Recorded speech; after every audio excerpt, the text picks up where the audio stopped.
Assalamualaikum warahmatullahi wabarakatuh. Pemirsa, berjumpa kembali bersama saya Fibi Srayu Anita dalam Jurnal Kotim. Informasi mengenai Kabupaten Kota Waringin Timur dan sekitarnya telah kami rangkum untuk Anda. Berikut informasi selengkapnya.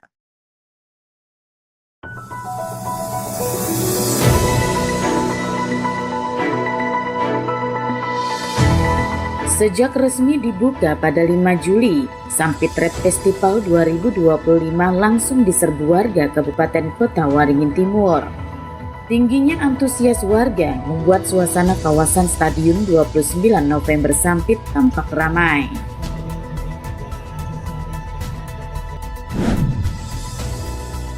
Dalam upaya mendukung program pemberian makanan bergizi gratis untuk anak sekolah, Polres Kota Waringin Timur mendirikan sarana pelayanan pemenuhan gizi atau SPPG.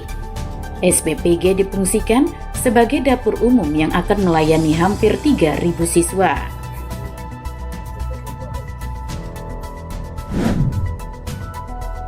Perubahan cuaca yang tidak menentu di Kabupaten Kota Waringin Timur berpotensi meningkatkan resiko penyakit demam berdarah dengue.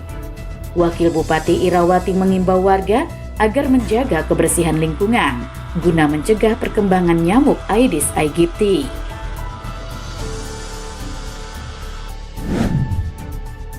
Menjelang tahun ajaran baru, toko penjual seragam sekolah di Sampit, Kabupaten Kota Waringin Timur kebanjiran pembeli. Peningkatan penjualan yang signifikan ini membuat omset penjualan tembus hingga 50 juta rupiah per harinya.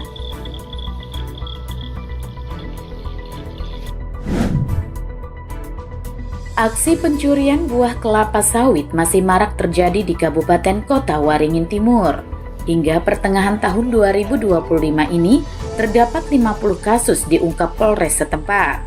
Sebagian di antaranya terjadi di lahan sitaan Satgas Penertiban Kawasan Hutan.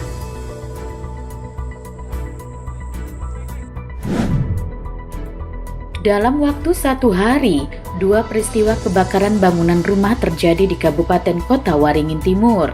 Insiden kebakaran tersebut terjadi diduga akibat adanya konsleting arus pendek listrik. Desa Kandil Sohor.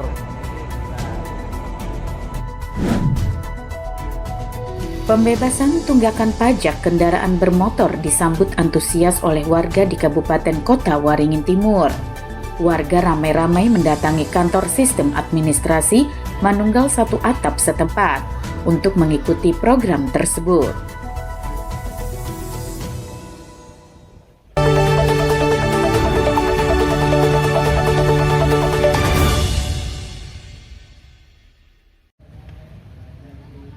Sabtu malam, kawasan Stadion 29 November Sampit yang menjadi lokasi Sampit Trade Festival 2025 tampak dipadati pengunjung. Pada hari pertama kegiatan dibuka, tingkat kunjungan diperkirakan mencapai 6 hingga 8.000 orang. Tingginya antusias pengunjung membuat hampir seluruh stand dan lapak pedagang dipenuhi pembeli. Kondisi itu memperlihatkan jika perputaran ekonomi mulai terasa. Sampit Trade Festival tidak hanya menjadi tempat berjualan, namun juga menjadi sarana wisata hiburan dan kuliner bagi keluarga. Terdapat 40 stand ukuran besar serta tenda kecil dan lapak kaki lima disediakan untuk mendukung aktivitas jual beli. Kegiatan ini diharapkan dapat menjadi penggerak dalam menggeliatkan perekonomian lokal melalui sektor UMKM.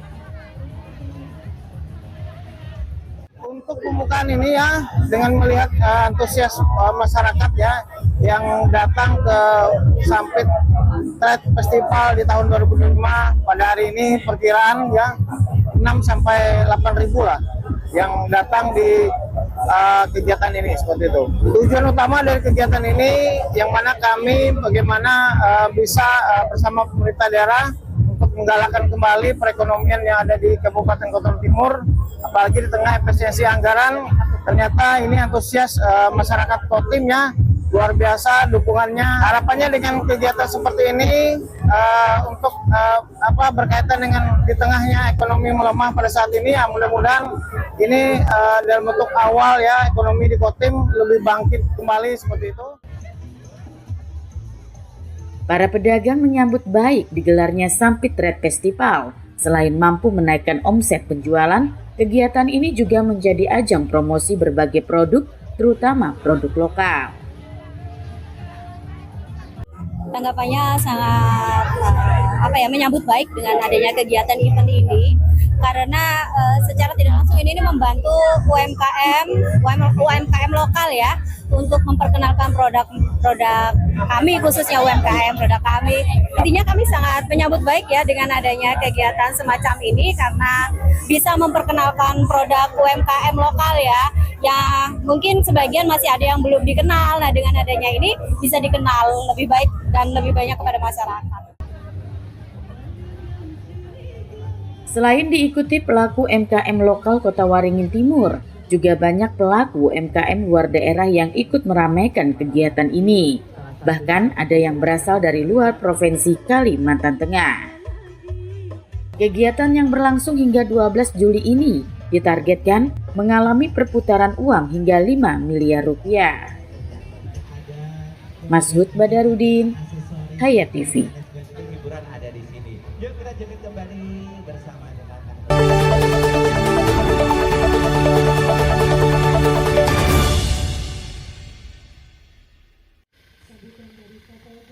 Pembangunan sarana pelayanan pemenuhan gizi atau SPPG Polres Kota Waringin Timur berlokasi di Jalan Wengga Metropolitan, Kelurahan Baamang Barat, Kecamatan Baamang. Sebagai tanda dimulainya pembangunan SPPG, dilaksanakan peletakan batu pertama yang dipimpin Kapolres AKBP Reski Maulana Zulkarnain.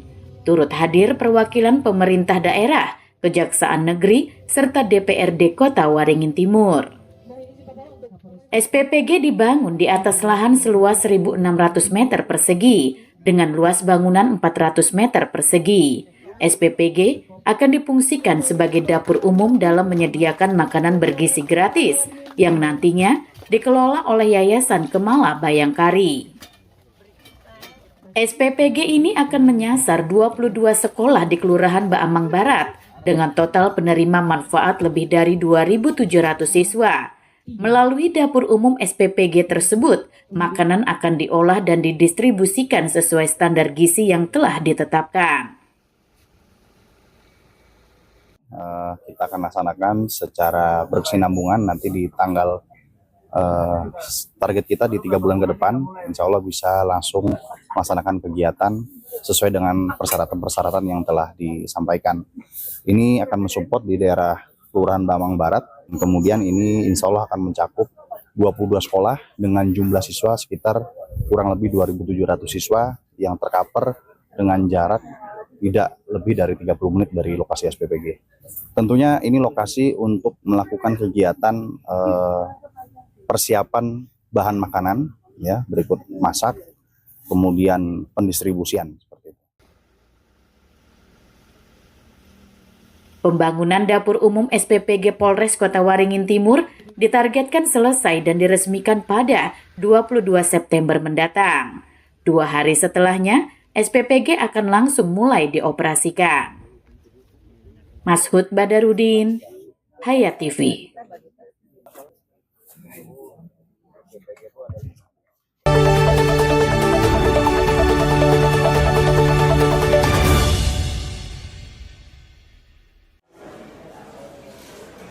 Wakil Bupati Kota Waringin Timur, Irawati, mengimbau warga agar meningkatkan kewaspadaan terhadap penyakit demam berdarah dengue atau DBD. Perubahan cuaca yang tidak menentu dinilai memicu perkembangan nyamuk penyebab DBD. Imbauan itu disampaikan Irawati setelah anak laki-lakinya yang masih duduk di bangku sekolah dasar harus dirawat di rumah sakit karena terserang DBD. Saat ini, kondisi cuaca di Kota Waringin Timur cenderung tidak menentu, kadang hujan dan kemudian panas terik. Kondisi ini berpotensi mendukung perkembangan nyamuk Aedes aegypti pembawa virus DBD. Irawati mengajak masyarakat untuk melakukan langkah-langkah pencegahan. Warga diminta untuk aktif menjaga kebersihan lingkungan tempat tinggal masing-masing. Ini lagi dikatakan musim demam berdarah karena itu Demam berdarah itu anak ibu sendiri yang saat ini lagi dirawat di Rumah Sakit Murjani, yang kebetulan kemarin ikut ibu dinas ke Jogja, saat sore langsung sakit. Nah, jadi ibu memungkinkan itu dapatnya dari Sampit, karena juga anggota dari kejaksaan itu 2 orang juga kemarin dipositif demam berdarah, sempat dirawat di Rumah Sakit Murjani selama seminggu dan sudah keluar. Ini anak ibu lagi. Ya, doakanlah anak ibu cepat sembuh. Intinya himbauan kepada masyarakat tentunya, karena ini musim kita kan ini panas hujan, jadi itu paling mudah untuk menimbulkan atau jentik-jentik demam berdarah itu sendiri. Jaga kebersihan lah intinya. Irawati menambahkan, pemerintah Kabupaten Kota Waringin Timur akan terus meningkatkan sosialisasi dan upaya pemberantasan sarang nyamuk guna mencegah peningkatan kasus DBD. Mashud Badarudin, Hayat TV.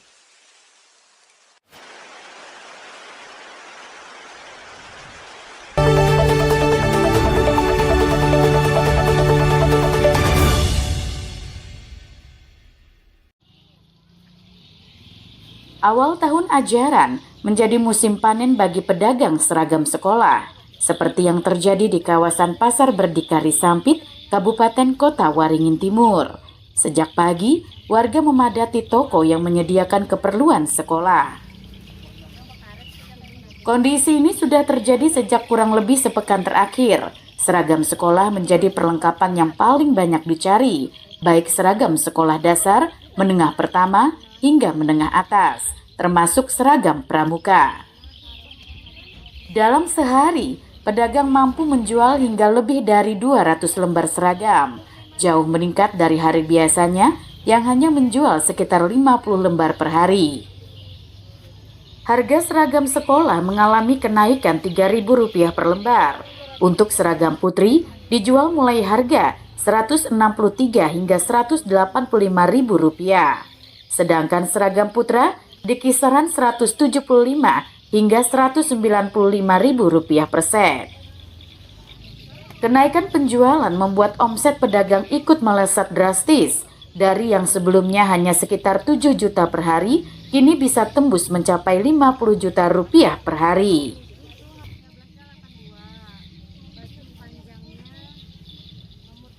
Untuk penjualan seragam sekolah ini sudah kapan mulai ramai? 1 minggu ini sudah mulai rame. Untuk harga ada kenaikan atau gimana dari tahun lalu? Harga kenaiknya 3.000. 3.000. Berapa untuk harga saat ini? Kenaikan harga seragam putri cewek dari 163 sampai 185. Dan seragam putra dari 175 sampai 195. Momen-momen tahun ajaran baru ini bisa menjual berapa banyak Mas untuk seragam sekolah? Sekitar kalau tahun ajaran ini 200 lembaran Mas. Per hari? Iya. Kalau biasanya? Kalau hari-hari biasa 550 lembar. Mas, untuk omset atau pendapatan penjualan di momen tahun ajaran baru ini ada peningkatan atau gimana? Ada Mas, sekitar 50 jutaan. Per hari Mas? Iya.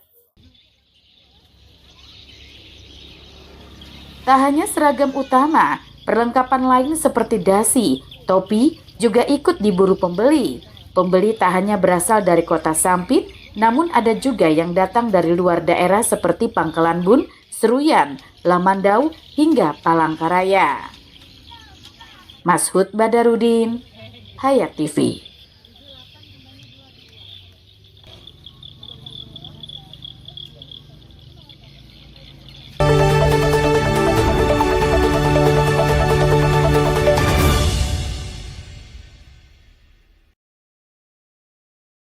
Kepolisian Resort Kota Waringin Timur terus menggencarkan operasi penindakan terhadap kasus penjarahan sawit yang kian meresahkan. Hingga pertengahan tahun 2025 ini, tercatat ada 50 kasus pencurian buah kelapa sawit berhasil ditindak. Penindakan dilakukan baik melalui operasi patroli maupun laporan dari masyarakat maupun perusahaan perkebunan kelapa sawit. Bahkan beberapa kasus pencurian tersebut terjadi di lahan kebun sawit yang berada dalam sitaan Satgas Penertiban Kawasan Hutan atau PKH. Kapolres Kota Waringin Timur, AKBP Reski Maulana Julkarnain menegaskan, seluruh pelaku akan diproses sesuai hukum yang berlaku, upaya pencegahan juga terus digencarkan, melalui penyuluhan dan imbauan kepada masyarakat. Untuk sejauh ini yang sudah dilaksanakan dari kita, baik itu dari kegiatan preventif, represif yang sudah kita lakukan, itu juga masih represif kita lakukan. Tentunya kita mengambil tindakan tegas karena kegiatan preventif sudah kita lakukan berulang kali, kegiatan himbauan sudah kita lakukan berulang kali, dan saat ini adalah kegiatan represif yang kita akan laksanakan, yaitu menindak para pelaku pencurian. Seperti yang pernah kami sampaikan, sudah ada 50 penindakan, itu termasuk yang di luar juga Satgas PK. Polres Kota Waringin Timur juga mengajak masyarakat untuk berperan aktif melaporkan jika melihat atau mengetahui adanya aksi pencurian buah kelapa sawit. Semua pelaku, baik perorangan maupun kelompok, akan ditindak tegas. Mashud Badarudin, Hayat TV.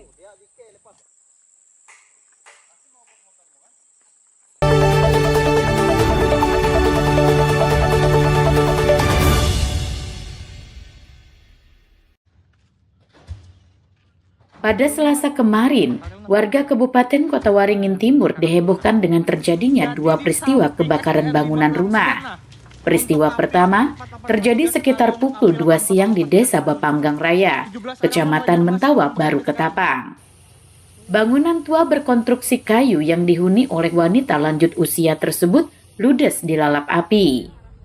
Peristiwa kedua terjadi di wilayah Bagandung, Desa Basiri Hilir, Kecamatan Mentaya Hilir Selatan, sekitar pukul 8 malam.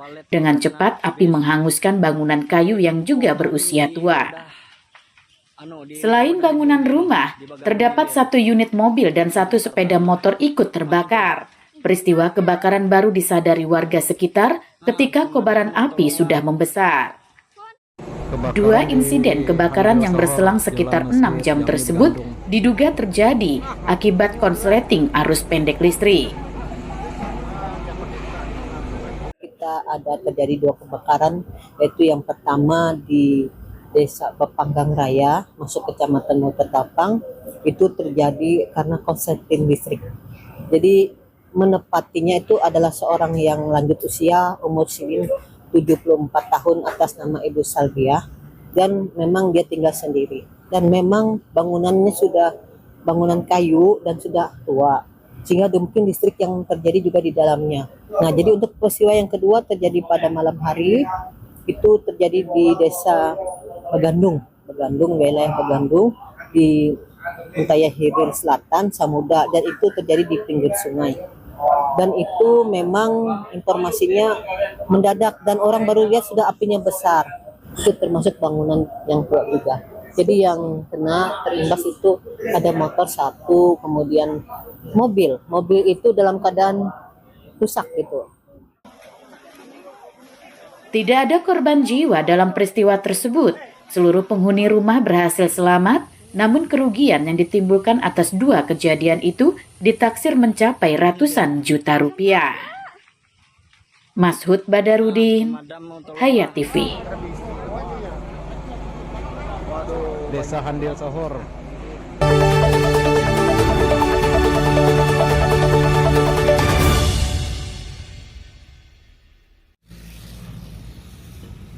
Sejak tanggal 23 Juni, hampir setiap harinya, warga memadati kantor bersama Sistem Administrasi Manunggal Satu Atap atau Samsat Sampit, Kabupaten Kota Waringin Timur. Dengan membawa kendaraan roda 2 maupun roda 4, warga berbondong-bondong datang untuk mengikuti program pembebasan tunggakan pajak kendaraan. Program yang berlangsung hingga tanggal 23 September ini memberikan sejumlah keringanan, mulai dari pembebasan denda pajak kendaraan bermotor, pembebasan pokok tunggakan, hingga bebas pajak balik nama kendaraan bekas. Termasuk bebas pajak dana kecelakaan lalu lintas, serta bebas pajak balik nama dan pajak mutasi dari luar Kalimantan Tengah. Dalam mengikuti program yang dilaksanakan pemerintah Provinsi Kalimantan Tengah ini, warga hanya perlu membayar pajak kendaraan bermotor untuk tahun berjalan.